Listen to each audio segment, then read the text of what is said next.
18 सितंबर का समय होता है और एक कब्रिस्तान के पास में सुबह का समय होता है। उस कब्रिस्तान से कुछ लोग गुजर रहे होते हैं, तभी संदिग्ध अवस्था में कुछ वहां के जो लोग देख रहे होते, बगल से जा रहे होते हैं।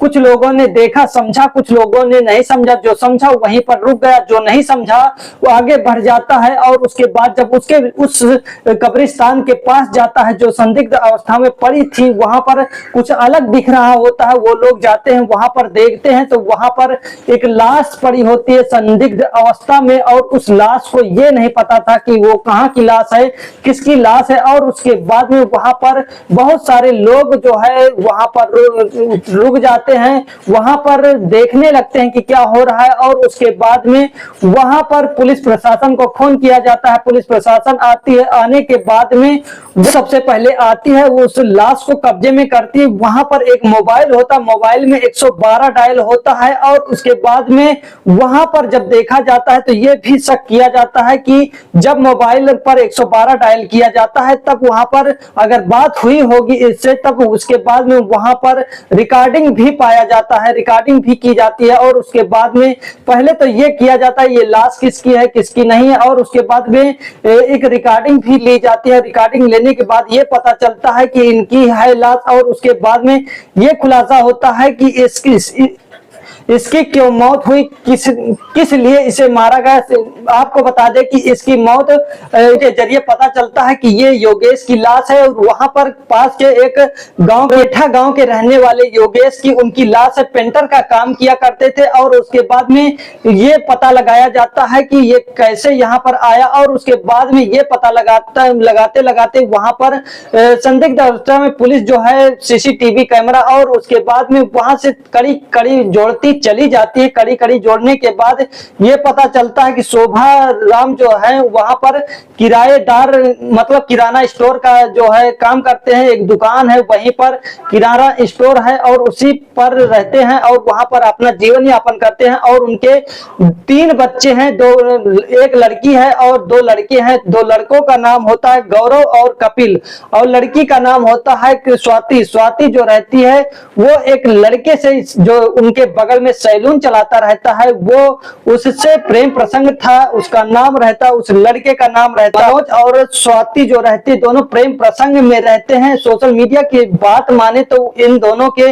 प्रेम प्रसंग में ये परिवार बाधा बन रहा था, इसी वजह से इनको मौत के घाट उतारा। लेकिन उस योगेश की क्या गलती थी। आपको बता दें कि योगेश जो रहता है मनोज के चचेरे भाई ममेरे भाई रहते हैं। और उसके बाद में यहाँ तक कि वो दोनों जो है प्रेम प्रसंग में थे।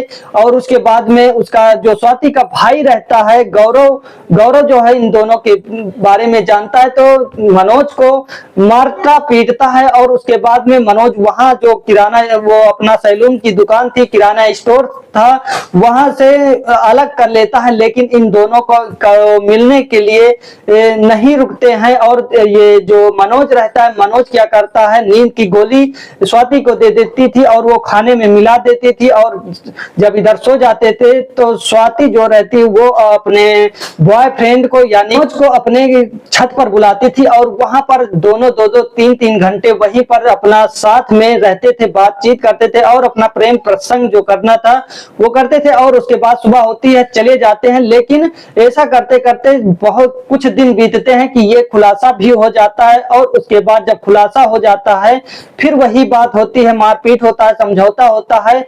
फिर वहां से कुछ दिन अलग होते हैं। लेकिन ये लोग अलग तो उस समय हो जाते हैं, लेकिन फिर भी दोनों बातचीत करना नहीं बंद करते। दोनों आपस में ये मनोज जो है स्वाति दोनों बात करने लगते हैं कि हम दोनों कैसे मिले, इनसे परिवार से छुटकारा कैसे पाए। और इतना ही सोचते रहते हैं। लेकिन एक समय आता है कि मनोज जो कहता है मतलब राम को ये शोभा राम और उसके बच्चों को फंसाने की कोशिश करता है कि किसी को मारकर इसे फंसा दें या फिर जेल में कहीं पर मतलब चले जाएं तो हम लोग मिलने से कोई रोक नहीं सकता। ऐसा ही प्लान बनाते हैं लोग। क्राइम पेट्रोल और सारी सीरियल देखते हैं क्राइम से रिलेटिव। और उसके बाद में इन्हें ये दिमाग में आता है कि किसी की मौत कर देते हैं, मौत में उसे फंसा देते हैं। और ऐसा करते करते एक यही आ जाते हैं योगेश जो पेंटर का काम किया करते हैं, वहां पर रहते हैं, कब्रिस्तान से थोड़ी दूर पर रास्ते में रहते हैं और वहां पर निकल पड़ते हैं योगेश।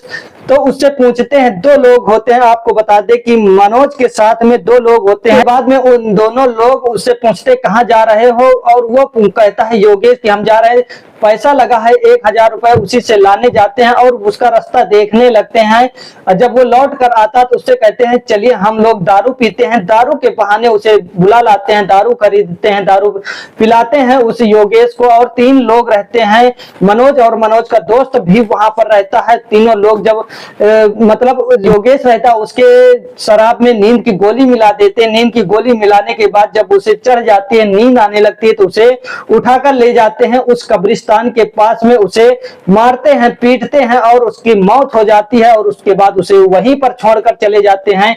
फिर खुलासा होता है और उसके बाद जो पुलिस वाले होते हैं सीसीटीवी कैमरा जो है चेक करते हैं और इनका मोबाइल जो है चेक करते हैं। और उसके बाद मोबाइल में 112 डायल रहता है। 112 से पता चलता है रिकॉर्डिंग के जरिए, जब वहां पर सुनाया जाता है सभी गांव वालों को, तो बताते हैं ये उनकी लाश तो नहीं, ये उनकी आवाज तो नहीं। उस आवाज में ये बताया जाता है कि हमें बचा। शोभाराम और गौरव और कपिल 3 लोगों का नाम लिया जाता है। तीनों लोगों को मारने के लिए हमें मार डालेंगे। और उसके बाद में सभी को सुनाया जाता है। तो गांव वाले कहते हैं ये शोभालाल या उनके लड़कों का तो आवाज नहीं है।